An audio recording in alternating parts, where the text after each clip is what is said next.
Les enfants de la République, Frédéric Aziza. Radio J.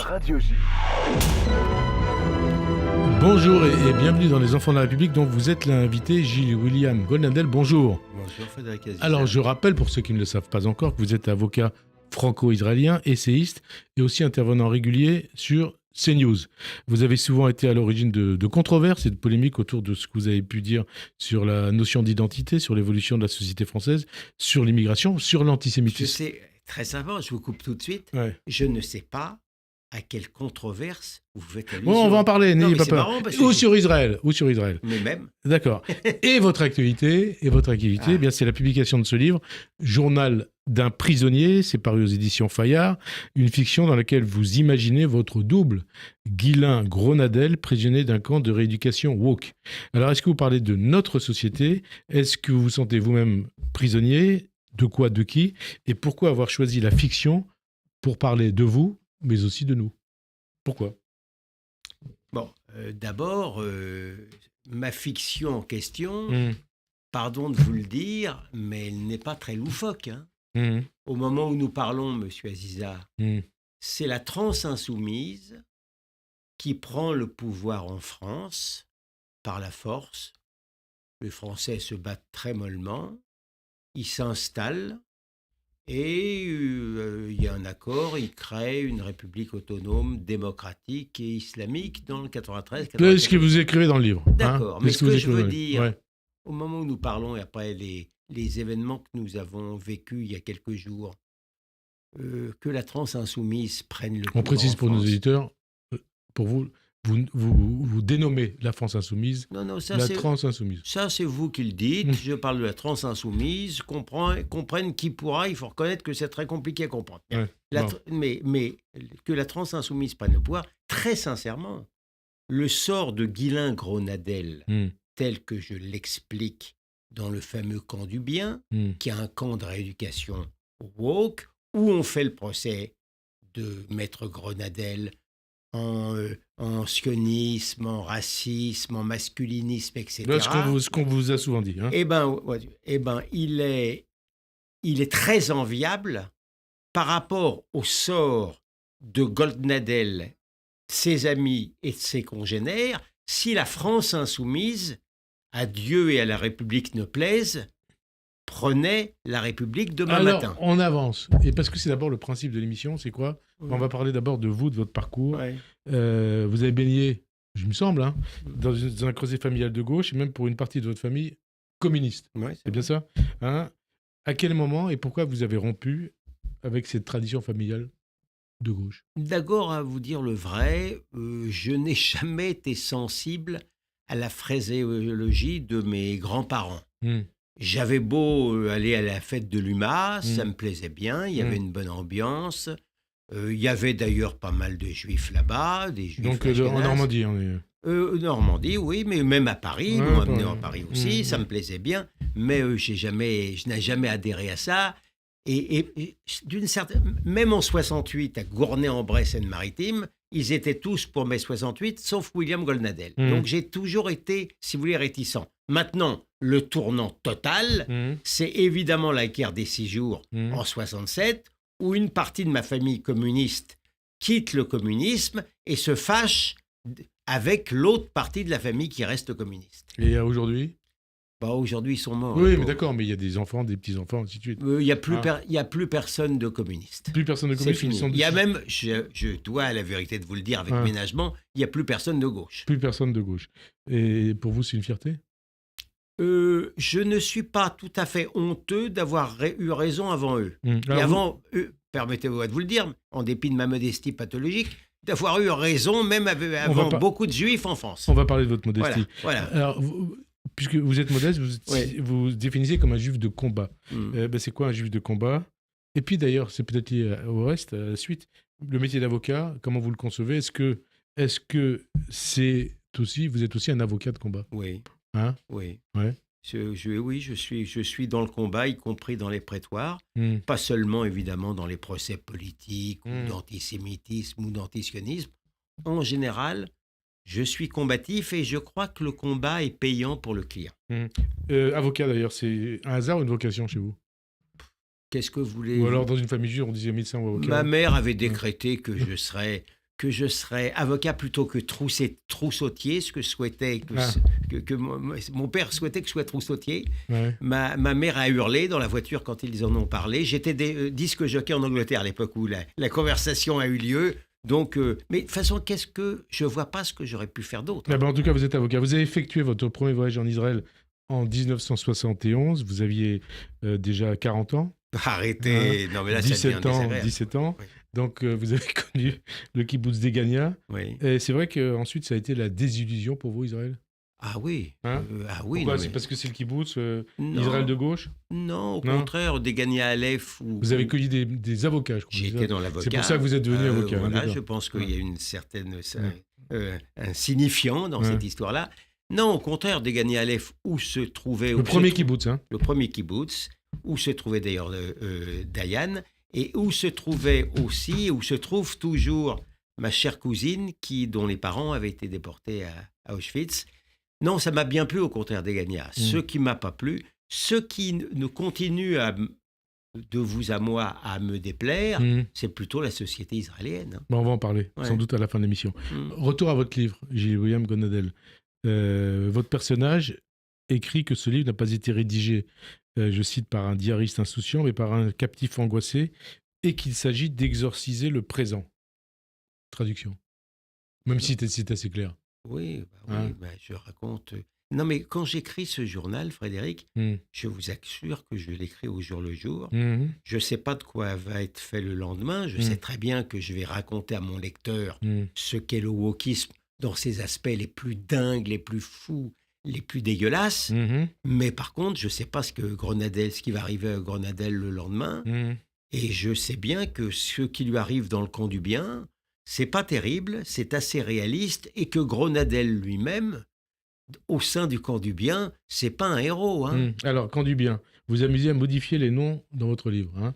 Grenadel en Grenadel, la France insoumise en France insoumise, Rima Hassan en Rima rien, Sandrine Rousseau en Sardine Rousseau, Edoui Plenel en Eddie Pléniel, Thomas Porte en Thomas Fenêtre, il y en a plein, Harry Halimi en Harry Lévy de Pellepoix, Marine Le Pen en Martine Le Pen. C'est l'avocat qui a fait ce choix pour éviter les procès ou pas? Je ne confirme pas quoi le lien entre ces personnages fictifs. Bien sûr, on a compris que c'était fictif. Purement fortuits et les personnes c'est ce que vous écrivez dont vous parlez. Dont vous parlez. Aucun rapport. Mais pas le plus éloigné. Et je blâme votre façon d'y voir quelque chose. Écoutez, parmi les nombreux défauts que le bon Dieu m'a donnés, le faux cul n'arrive pas en tête. Non, mais là, en parlant comme ça. Je rigole. Un livre parsemé d'humour au fil des pages, et pourtant, on se dit que vous n'êtes pas quelqu'un de forcément marrant. C'est un rapport avec l'humour juif ou pas? D'abord, vous mentez. Je dis ce que je veux. Vous mentez. En général, mes pires détracteurs reconnaissent que je suis plutôt drôle. Par contre, je mentirais, moi, en vous disant que je trouve la vie drôle, particulièrement depuis quelques mois. Depuis le 7 octobre, notamment. Humour ou pas, Gilles William Gonadel, beaucoup constatent que vous prenez beaucoup, très au sérieux. C'est vrai ou pas? Non, je ne crois pas. Non. Personne ne avec Frédéric Aziza. Depuis 55 ans que je vis, le premier à me reprocher à me prendre au sérieux... Vous avez 55 ans? Écoutez, je ne donnerai pas mon âge, mais je reconnais que je ne les fais pas.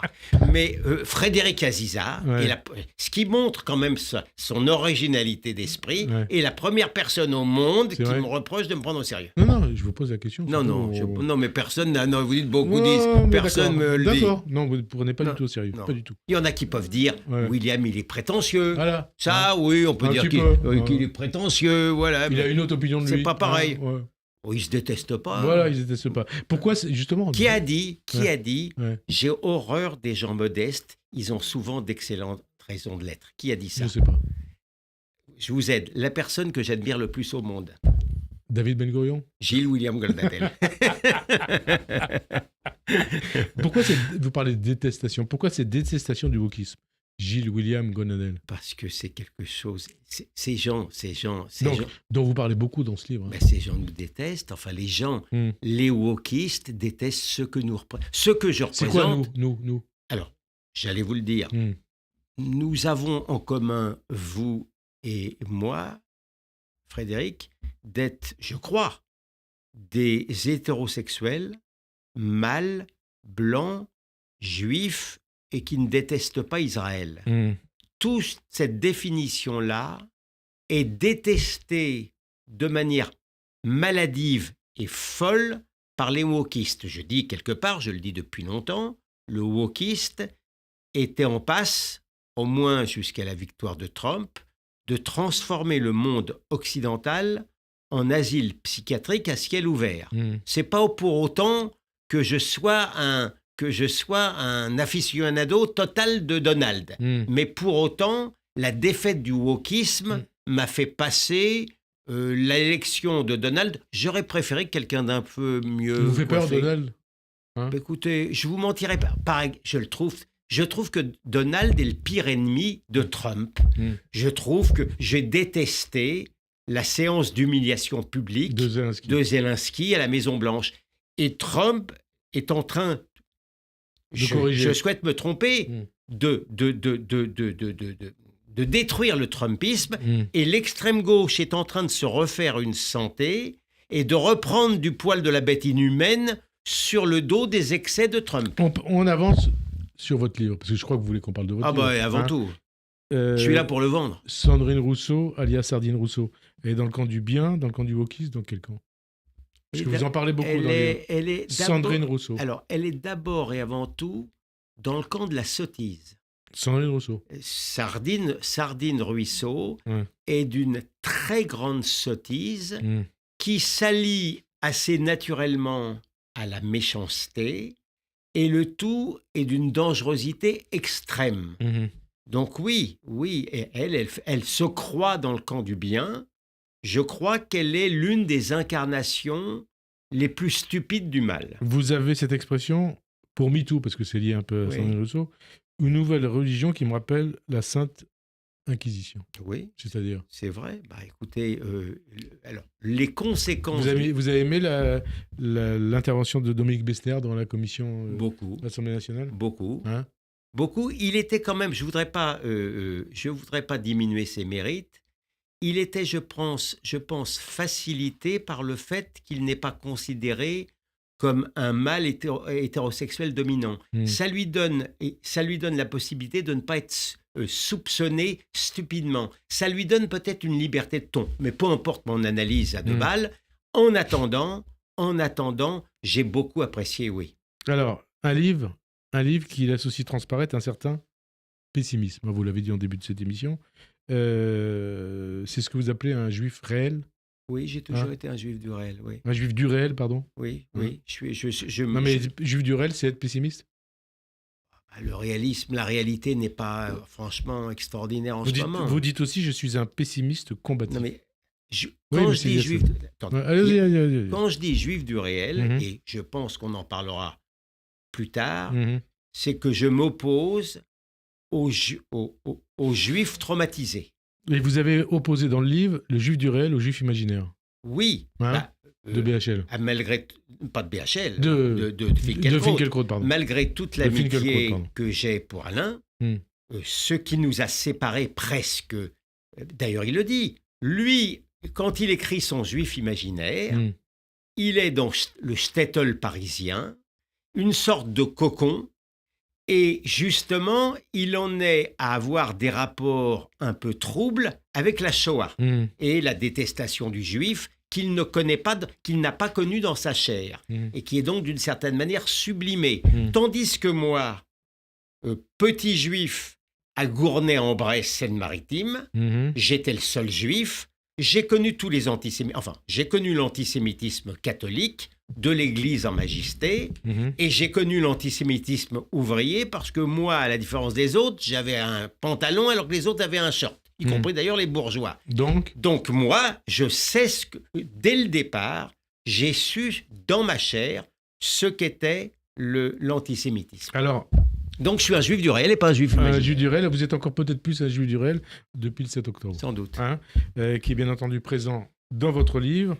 On comprend que depuis, vous êtes un juif plus mort que vif, c'est Gronadel qui le dit, et que vous ressentez l'humiliation d'être redevenu un juif souffrant, alors que vous étiez avant un combattant. C'est ça ? C'est un peu ça. Moi, je me suis construit à travers... C'est quoi ma construction juive ? Elle n'est pas religieuse. Je ne suis pas né dans une famille religieuse. Je ne sais rien de la religion juive. Je me suis construit à la fois sur la guerre le triomphe de la guerre des 6 jours dans les sables du Sinaï et le Metro Goldwyn Mayer, Moïse et les 10 commandements et Salomon et la reine de Saba. Alors là, pour le coup, c'est pas très réel. Vous étiez tout jeune à la guerre des 6 jours. Vous Pardon ? aviez quoi, 12-13 ans ? J'avais 13 ans. 13 ans, donc 13 ans. Donc vous n'avez pas 55 ans, allez-y. Non, voilà.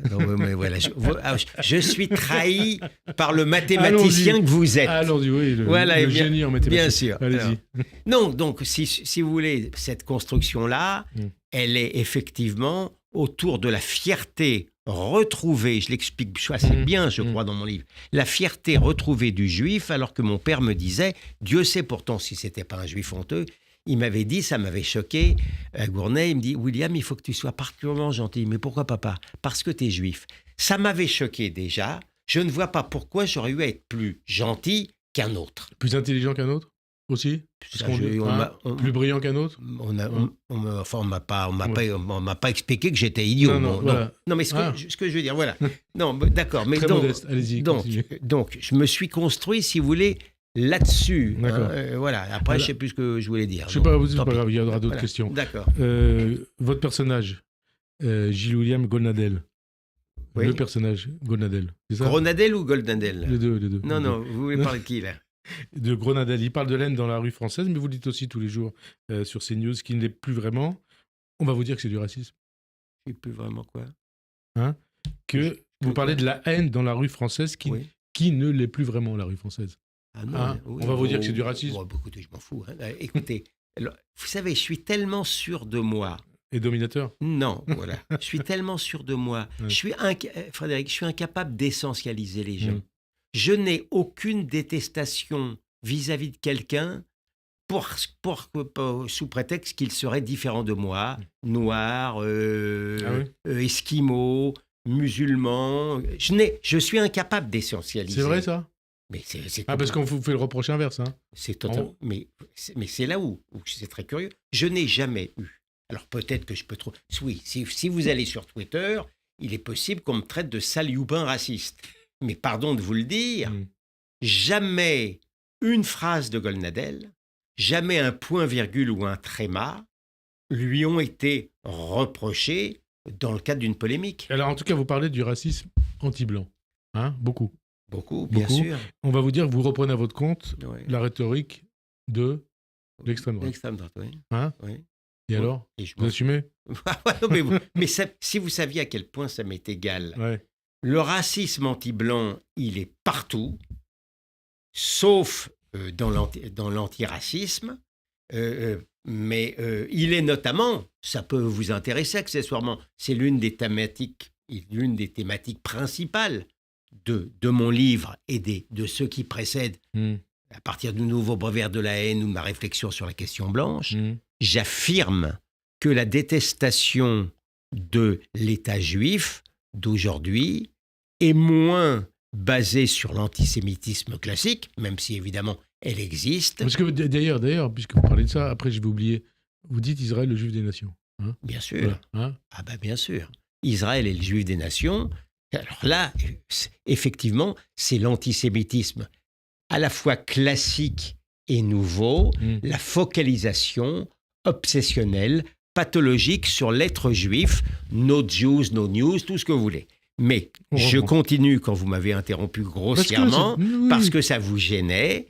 J'affirme que aujourd'hui, et déjà depuis pas mal de temps, la détestation de l'État juif, c'est avant tout, par l'extrême gauche, en majesté, la détestation pathologique d'un État-nation occidental peut-être le dernier qui se défend bec et ongle. Alors, je cite un passage de votre livre. C'est Gronadel qui parle, mais on sait que c'est Gronadel qui le pense. Je ne suis aucunement opposé à l'immigration étrangère qui enrichit un peuple indigène, pour autant qu'elle soit acceptée qualitativement et contrôlée quantitativement aux fins d'une bonne intégration. Une question simple. Pourquoi cette obsession contre l'immigration, vous, le petit-fils de juifs polonais nés en France? Il y a beaucoup de raisons. Alors, j'assume effectivement mon obsession contre l'immigration massive, invasive et qui est imposée au peuple français. Alors, pour des tas de raisons.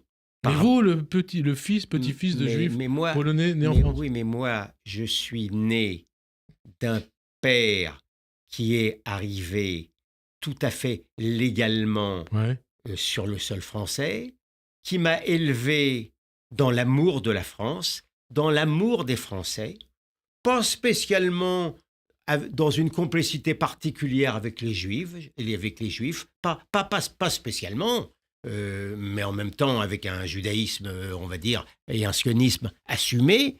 Mais donc, c'est le contraire de notre immigration d'aujourd'hui, qui s'est bâtie sur son caractère forcé, sur la détestation du peuple français, du franchouillard grimé avec un béret pétainiste. Mais pardon, mais aujourd'hui, pardon de vous le dire, je me sens autant en communion sympathique et de douleur avec un petit Français qui est dans les banlieues et dont les immigrés se moquent de lui ou le battent, qu'avec un juif en France ou en Israël qui serait battu. Alors votre personnage, Gronadel, il parle aussi de la haine dans les facs de lettres d'illettrés, ce sont ces termes, dans le journal Le Monde en ligne électronique, comme sur le service public que vous qualifiez d'audiovisuel public. Audiovisuel, même de sévice public. De sévice public. Voilà. Et vous parlez aussi de la nazification des pogromisés. Pourquoi cette obsession contre Le Monde, France Inter, que vous appelez Transinter? Pourquoi? Parce qu'ils nous font beaucoup de mal. Nous, c'est dans la démonstration que j'ai essayé de vous faire, à la fois le peuple français et à l'intérieur, l'élément sans doute le plus détesté du peuple français, les Juifs. Les Juifs. Blancs, en tant qu'occidentaux. Je persiste et je signe sur ma grille d'explication. Mais évidemment, vous n'avez qu'à... Et puis, cette mauvaise foi, cet acharnement, cette focalisation sur l'État juif, je dresse presque heure par heure. Oui, mais justement, les bulletins, heure par heure. Enfin, les bulletins heure de France Inter. Sur votre compte Twitter, oui, heure par heure. Oui. Ça veut dire qu'il faut croire que vous êtes un sacré parano, puisque à longueur de tweet, tous les jours, vous brocardez France Inter, France Info, Le Monde, éventuellement Libération. Donc ça veut dire que du matin au soir, vous écoutez Inter, France Info, Docteur Aziza, Le Monde. Docteur Aziza, permettez-moi de corriger un peu votre diagnostic psychiatrique. Psychiatrique. Non, mais si, vous me dites parano. Non, dans votre vision des choses, je ne serais pas parano, je serais plutôt masochiste même. Ou masochiste. Voilà, c'est masochiste. Oui, vous avez raison. Voilà. Faites attention à ce que vous dites. Quand vous m'insultez, faites attention. Masochiste. Bien. Donc vous assumez. Pas du tout. Pardon, si vous pensez, écoutez-moi, si vous pensez... Vous avez du temps à perdre, Non, ça s'appelle... C'est en me brossant les dents, quand je travaille en même temps. Si vous pensez un seul instant que c'est pour moi jouissif au sens sexuel du terme, j'ai jamais dit que d'écouter France Inter, c'est mon devoir de vigilance. Si ça n'est pas moi, alors qui est-ce, comme dit Hillel, d'accord ? Donc, pardon de le dire, c'est comme ça que je me peux... Hier, par exemple, pas plus tard qu'hier, c'est assez simple là, et je vous mets au défi de dire que je mens. Hier, France Inter, donc après l'attaque des Israéliens sur Gaza pour obtenir enfin les otages. On en parlera après. On en reparlera après quand vous voulez. Eh bien, on a eu le droit à nouveau au bilan du Hamas, sans dire qu'ils étaient du Hamas, alors que le président d'Avocats sans frontières, à qui vous parlez avec désinvolture, a obtenu déjà 2 fois des sanctions de l'ARCOM contre France Inter pour avoir donné... Bon, non mais pardon. On a compris. Et puis, on interroge aussi les témoignages de Reporters sans frontières. On connaît leurs liens avec le Hamas.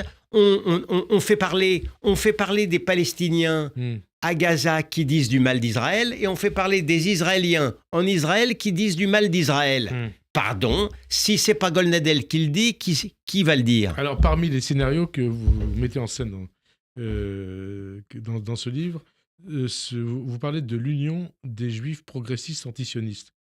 Hein, je vous cite, qui a tenu à faire allégeance au pouvoir antiraciste. Ouais. Donc c'est...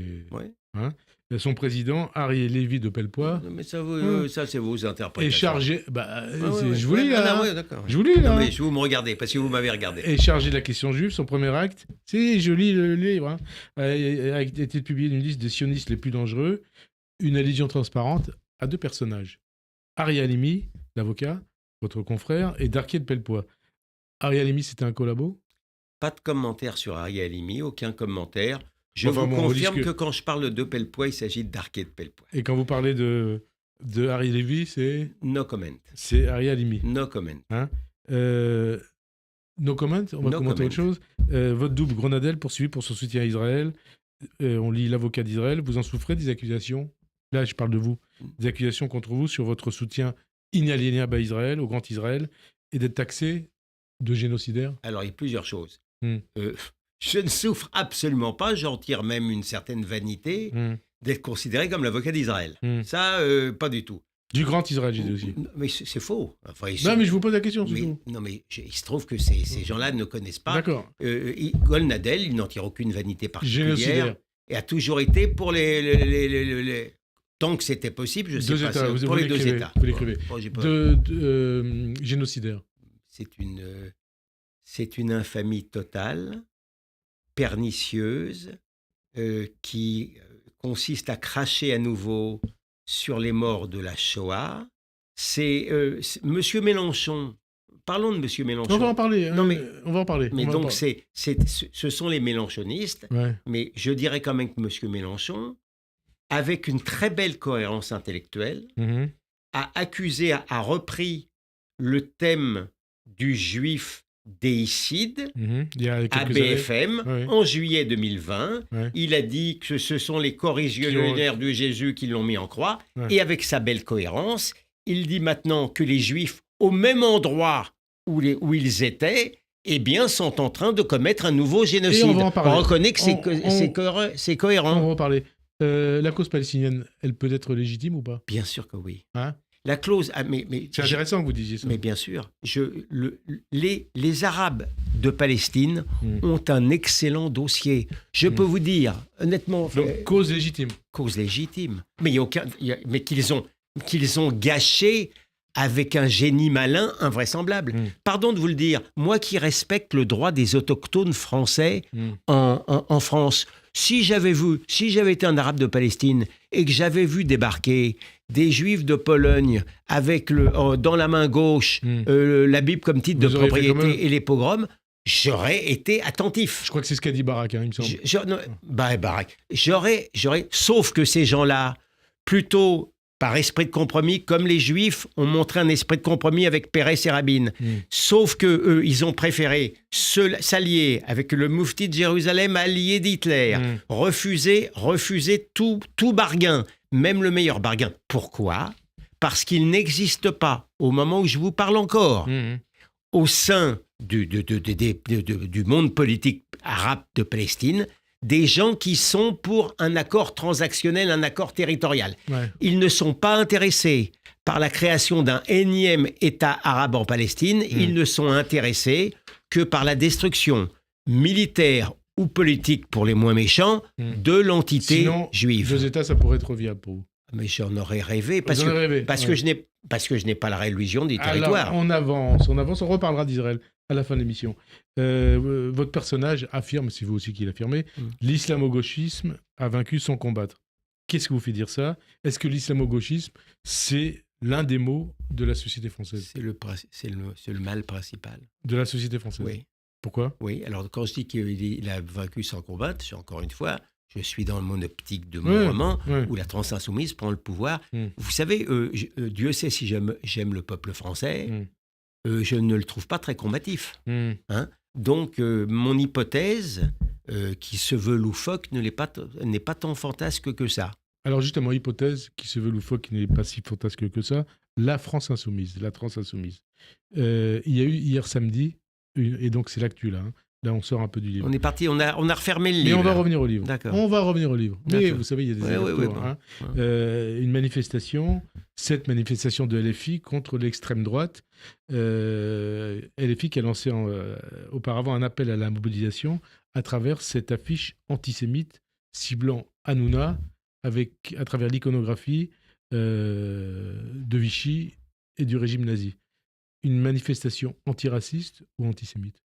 C'est une manifestation raciste, antisémite. Raciste, antisémite. Oui, bien sûr. Ouais. Et qu'est-ce qui vous fait dire ça précisément ? Parce qu'elle est organisée par le parti antisémite. Faut pas sortir de Sciences Po, si j'ose dire, pour vous le dire. Hein. Ou peut-être que j'aurais... Allez, allons-y pour Saint-Cyr. Allez.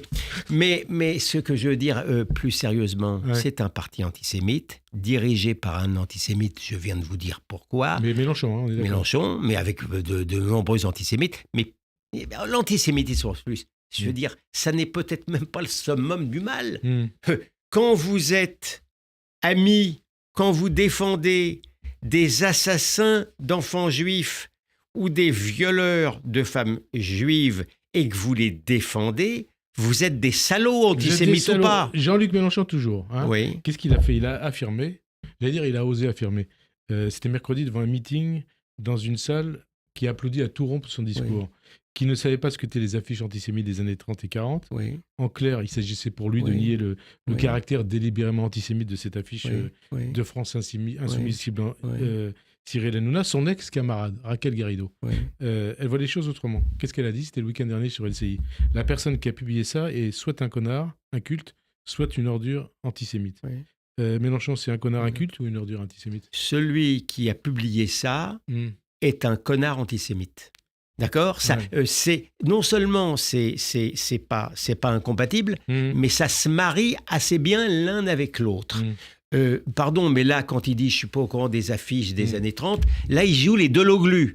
Il en est maintenant, il en est réduit. Il a une certaine culture. Hein, bien sûr, on peut lui reprocher beaucoup de choses, mais il est cultivé. Mais il est tellement à la rue dans sa salle qu'il est obligé maintenant il est obligé de jouer les Deloglu qui lui ne connaît pas Pétain. Il dit ne pas connaître Pétain. Non, vous le croyez. Je lui fais confiance. Alors j'ai noté aussi cette allusion à Marine Tondelier, alias Martine Tonnelier. Hein, pas de commentaires. Qui a eu le courage, écrivez-vous, d'inviter le rappeur Medine, c'est transparent, alias Lamec, à son université d'été. Medine, je vous parle de Martine Tonnelier pour Medine, qui était à la manif d'hier de LFI. Avec d'autres, hein. Oui, bien sûr. Hein, mais reconnaissez qu'il est logique et cohérent, M. Medine. C'est un islamiste antisémite. Islamiste antisémite. Donc c'était une manifestation islamiste antisémite. C'est pro-islamiste et véritablement antisémite. Un mot sur celle que vous appelez Rima Rien. Comprendre Rima Hassan. Elle est le nom de quoi ? Mais là, je parle de Rima Hassan. D'accord. Elle est le nom de quoi, Rima Hassan ? Écoutez, elle-même, elle fait son propre boulot. C'est une d'agent. D'agent du Hamas. Mais, mais l'Avocats sans frontières que je préside diligente une procédure qui n'avance pas très vite. Un message pour le parquet de Paris. Une procédure pour intelligence avec organisation classée terroriste.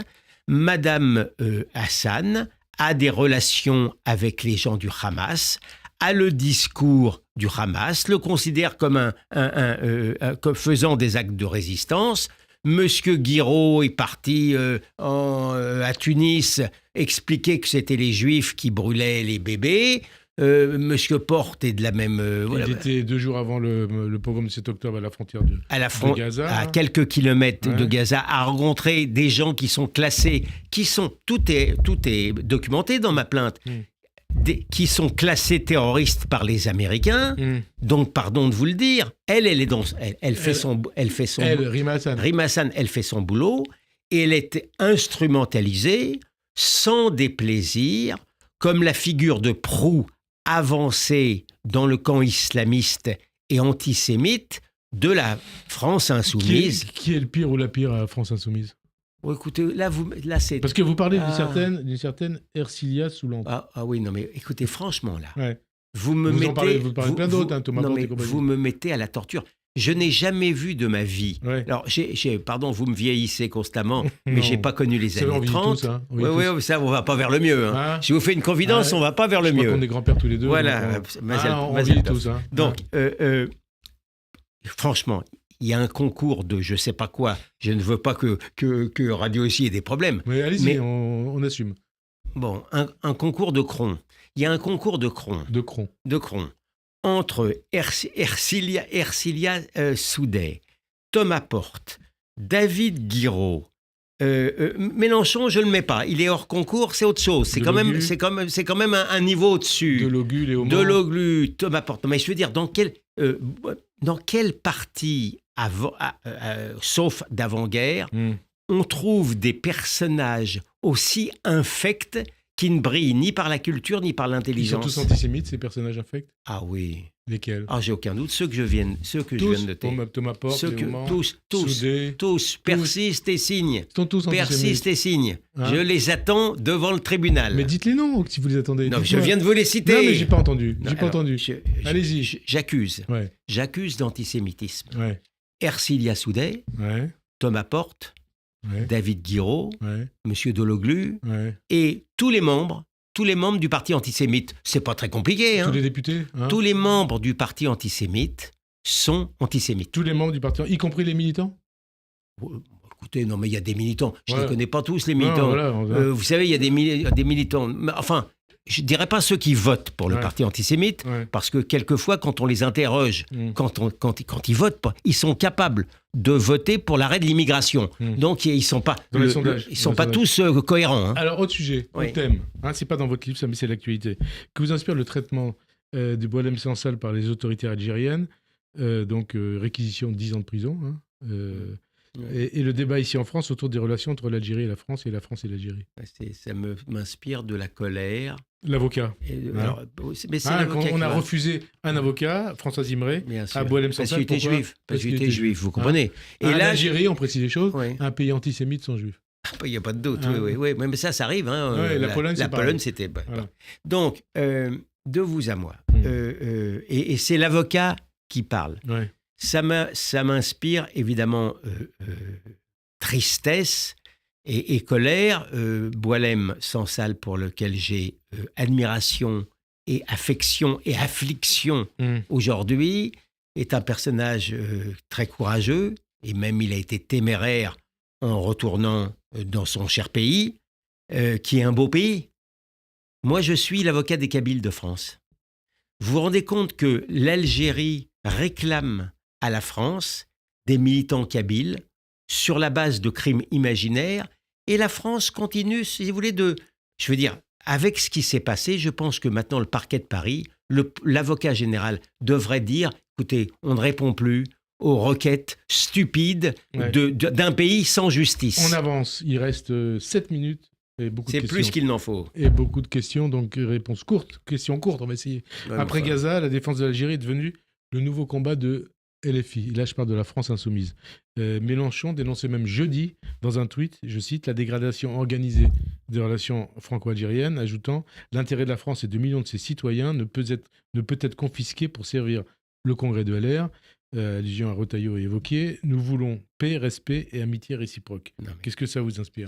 Je vous confirme ce que vous alliez sans doute me demander. Ouais. J'affirme que la France insoumise est le parti de l'étranger. La France insoumise, parti de l'étranger? C'est le parti. Ils vont vous en vouloir. Hein. Mais enfin, vous savez déjà, je ne pense pas qu'ils me tiennent en très grande affection. Non, mais peut-être avec un procès derrière. Vous êtes avocat. Non, mais alors je vais développer ce que je dirais devant le tribunal. Ouais. Lorsque systématiquement, vous prenez parti contre la France, ouais. notamment par rapport à la dictature algérienne, que vous n'avez aucun égard pour un écrivain franco-algérien, que vous prenez parti contre les pires antisémites étrangers, que vous êtes pour le grand remplacement, puisque M. Mélenchon en est maintenant, sous couvert de créolisation, à vouloir diluer le peuple français d'origine, encore une fois, dans un mélange qui fait que plus personne n'y retrave rien. Parti d'étranger. Non mais attendez, pour ça, on doit être renvoyé en justice, si c'est le parti d'étranger. Sauf si... Non, mais vous ne pouvez pas être, monsieur... Ouais. Vous ne pouvez pas être... l'interdire, ce parti. Mais si nous étions dans un pays véritablement libre et qui ne soit pas sous la chape de plomb d'une partie de la presse, je ne vois pas pourquoi Génération Identitaire aurait été interdite et que un parti antisémite dangereux qui jette de l'huile sur le feu des passions serait encore licite. Bon, maintenant, c'est pas pour autant... C'est pas pour autant que je prône l'interdiction. Voilà, on va passer de l'autre côté de l'échiquier. D'accord. La semaine prochaine, un voyage historique, c'est vrai. Oui. Jordan Bardella, Mario Maréchal et Lou Alliot seront à Jérusalem pour assister à une conférence sur l'antisémitisme. Oui. Les dirigeants de la communauté juive française, ils sont vent debout. Vous les comprenez ou pas Qu'est-ce que vous appelez les dirigeants de la communauté notamment Haïm Corsia et parler de représentants peu représentatifs. D'accord, alors. De ce qui n'est... Pardon, je vais être très prétentieux, monsieur. Non, vous n'êtes pas, je pense davantage être représentatif des juifs français que monsieur le président du CRIF. D'accord ? Alors, premièrement... Donc, c'est une bonne chose qu'il soit accueilli en direct ou pas ? Je m'en félicite particulièrement. Ce changement de stratégie. Non mais d'abord, je m'en félicite. Ça fait 20 ans que j'explique à ces gens qui ne veulent rien comprendre et qui ont favorisé une immigration dont les juifs français sont les premières, mais pas les seuls, sont les premières victimes, que maintenant c'est l'extrême gauche alliée aux islamistes qui est le danger, alors que l'extrême droite est en déclin total. C'est-à-dire que le Rassemblement national et Le Pen sont devenus fréquentables. Ils sont non seulement Marine Le Pen est fréquentable, mais si vous m'autorisez, je ne veux pas du tout m'ingérer dans la gestion de votre radio que j'aime beaucoup. Je trouve qu'il serait, ce serait une bonne manière vis-à-vis de ce parti qui a défendu âprement les juifs français dans la peine et qui du coup ont tourné le dos à Jean-Marie Le Pen, d'inviter sa présidente à Radio J. Dans le cadre de n'importe quelle émission. Comme n'importe qui. À votre place, par exemple. Non, pourquoi pas à ma place. Ce que je veux dire, pardon de vous le dire, il y a encore 5 ans, je prenais auprès de vous, auprès d'autres, vous invitez Mélenchon, invitez Marine Le Pen. Maintenant, je vous conseille d'inviter Marine Le Pen, mais de ne plus jamais inviter un membre du parti antisémite. On va transmettre à la direction de la radio. S'il vous plaît. Parce qu'on précise pour nos éditeurs que depuis la création de Radio J, on n'a pas fait parler, à l'exception d'une fois, un responsable du Front National. Eh bien, je le déplore. Vous souhaitez que ça soit fait ? Je souhaite. Vous souhaitez que ça soit fait. Vous avez déjà voté Le Pen ? Non. Et vous voterez Le Pen à la prochaine élection présidentielle ? Je sais que je ne voterai pas Mélenchon. Ouais. Et c'est-à-dire que le salut des Juifs français, il passe par le Rassemblement national ?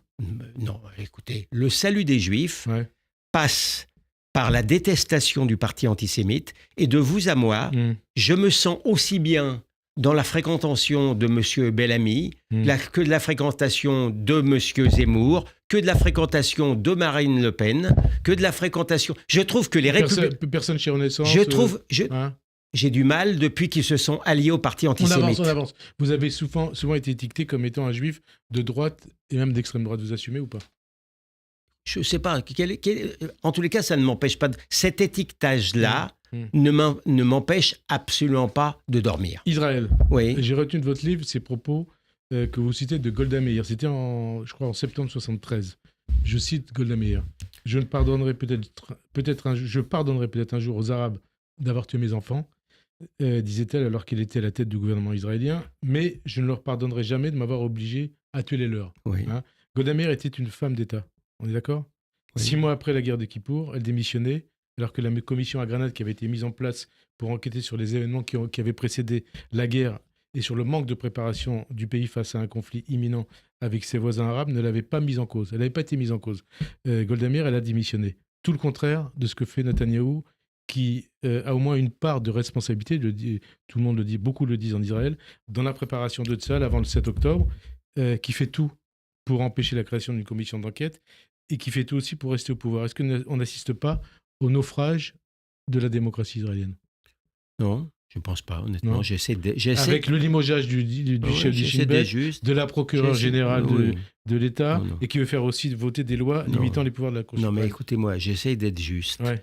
Vous savez, la dernière fois qu'on s'est vu, je vous disais même que je pense que Benjamin Netanyahou devrait démissionner après la guerre. Et vous dites la même chose? Alors, je suis un peu plus réservé. Alors, je compte... Non, mais pardon de vous le dire. J'ai été quand même assez bluffé, pardon pour l'expression un peu triviale, par la manière dont Benjamin Netanyahou a conduit ce terrible conflit. Mais si... Je l'ai trouvé quand même efficace et courageux. Est-ce qu'Israël d'aujourd'hui, avec les décisions de la nation Netanyahou, est-ce qu'il est conforme à l'Israël des pères fondateurs? Le drame, vous savez, pardon, mais le drame, c'est que j'ai détesté...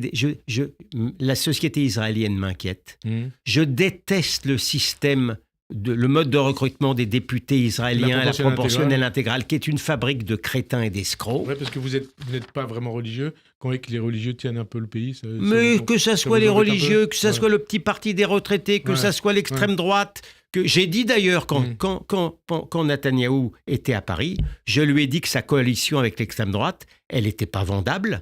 Alors il m'a dit, tu n'as pas dit ça quand Lapid était avec les antisionistes. Donc Israël ne tourne pas le dos, et avec Netanyahou, à l'Israël ne sait pas fondre. Non, mais la société israélienne m'inquiète. Le système, si on ne change pas, j'aurais préféré que Benjamin Netanyahou fasse une loi pour changer le mode de recrutement des députés à la Knesset plutôt que son mode de loi par rapport à la Cour suprême. Ça, je le reconnais. Merci. En tout cas, avant de conclure, Gilles William Gonadel, alias Guilain Grenadel. Je rappelle que votre livre, Journal d'un prisonnier, est paru aux éditions Fayard. Bonne fin de journée sur Radio J. Merci à vous. Et à dimanche prochain. Merci de votre accueil. Merci. C'est pas mal.